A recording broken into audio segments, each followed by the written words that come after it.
Hello, my name is Bailey Valencia, and today we'll be learning about transforming the square root function. Our lesson of today will include and focus on the standard square root function and 4 possible transformations that can be done to any square root function. From that, we will learn how to do vertical, horizontal, reflection over the x-axis, and reflection over the y-axis transformations.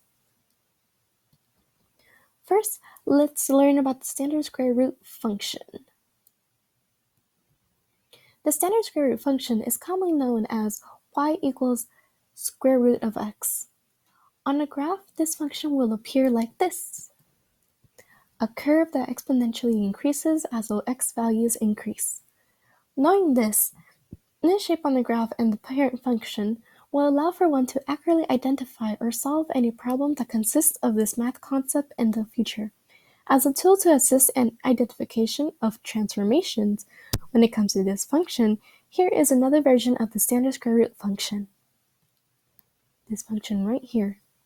In this function, one can see the correct placements of each variable, like a, h, or k, as each variable connects to a specific transformation, such as a causing vertical stretches or compression, h causing horizontal shifts, and k symbolizing vertical shifts. Now, let's get into vertical transformations. Vertical transformations are shifts in the graph where it causes a function to appear to move up or down. In this case, we are given a function where the parent function has been modified to include this type of transformation, which is like positive 2 right here. As shown within this table right here, the placement of the k variable in the function is shown to be positive 2. This means that the graph will shift 2 units up. Due to this, we will substitute the x variable in the function with an x value in order to solve the function altogether and find the related y value. From this, the new translated graph will include coordinates from this table right here. They have been already solved through this function, and with these new coordinates on the graph, one is able to identify the new position and shape of the graph too. This right here is the newly translated function on the graph. It is different from the parent function as it has moved 2 units up. In addition, here is the same function, but instead there is a negative k or 2, negative 2, which indicates for the graph to move 2 units down the y-axis. The steps are the same when it comes to solving and finding the new coordinates on the graph. One merely needs to input an x value in order to find its related y value, creating a pair of coordinates as shown here. Here is the end result of this translated square root function. As shown here, the graph has been shown to move 2 units down. Next, here are the horizontal transformations. Similar to the process it takes to find the new coordinates of the prior vertically translated functions, the only difference when transforming the graph horizontally is its placement within the function itself. Compared to a vertically translated function, where the variable k is shown to be on the outside of the square root itself, the variable for a horizontal transformation is h. It is found within the square root, actually. As shown here with the positive 2, the 2 represents the variable h. Concluding to this table right here, a positive variable right here, a positive variable h is known to shift to the left. Because of that, this function will shift entirely 2 units to the left. And it could be shown here on these coordinates right here,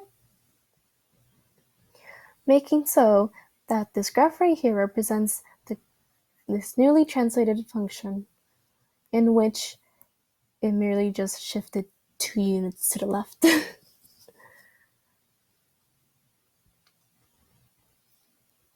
Similar to the prior example, this example features another form of horizontal transformation.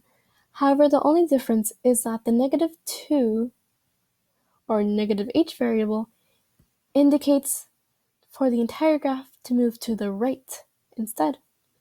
Because of that and the listed coordinates here, right here, the final graph will appear as the same parent function but shifted 2 units to the right.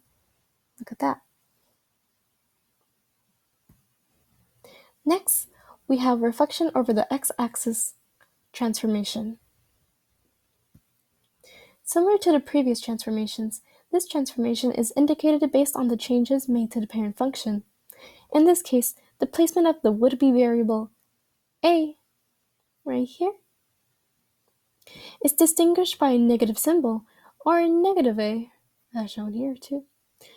Whenever there is a negative present in this place, in front of the square root, it means that the function will result with an reflection over the x-axis. Like usual, one would need to substitute the variable x with any x value in order to result with its y value, creating a pair of coordinates, as shown in this table. At the end, this reflection will appear as this graph right here. Boom. It is the same parent square root function, but merely reflected over the x-axis. See, this is the x-axis, and it has shifted from here to all the way here, causing a reflection. Lastly, the reflection over the y-axis. Similar to any of the past mentioned transformations, this specific transformation is indicated by the negative symbol placed in front of the x value right here. This negative symbol right here. As shown within the table, this negative causes for a reflection over the y-axis. See? This is because of the way this negative changes the value of the x value, of the x variable, causing for the result of y to make a reflection over the y-axis. Using the coordinates from this table right here, it is shown how these points can be connected and form a translated square root function. With that,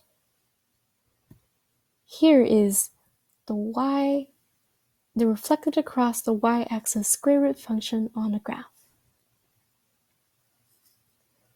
It can be easily indicated as the parent function ran this way, but now merely shifted the other way across this y-axis, causing a reflection to be its transformation, and based on the function as well.